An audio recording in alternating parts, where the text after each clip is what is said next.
Non, cet homme n'est pas dangereux. Il participe à une simulation et joue le rôle du malfrat face à la brigade canine de Grenoble. Une brigade qui fête cette année ses 30 ans.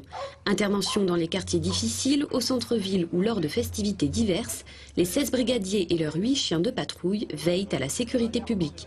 Ils étaient là lors du match Algérie-Égypte le 18 novembre dernier. C'était pour non pas des violences urbaines, c'était beaucoup d'agitation, beaucoup de dégradation. Et donc nos équipages sont intervenus, on avait 3 équipages sur Grenoble, donc ça faisait 6 chiens en intervention. Au sein des unités de patrouille, 2 équipes de la brigade sont spécialisées dans la recherche de stupéfiants et d'armes et de munitions. Les chiens sont muselés, sauf si l'individu interpellé est armé ou menaçant. Attention, les animaux défendent bien leur maître. Un supporter de l'OM a déjà été mordu au bras lors d'affrontements entre 2 groupes de supporters marseillais et grenoblois à l'entrée du stade des Alpes. Il a subi au total 50 points de suture. Le supporter de l'OM était au sol, était roué de coups par plusieurs supporters de Grenoble.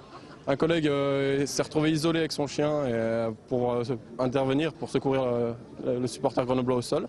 Et plusieurs supporters se sont retournés contre le fonctionnaire de police. Donc là, il a démuselé son chien et son chien était efficace. Il a défendu et le supporter grenoblois et son maître. Après toutes ces simulations, le chien peut maintenant aller se défouler sans risque, une poupée dans la gueule.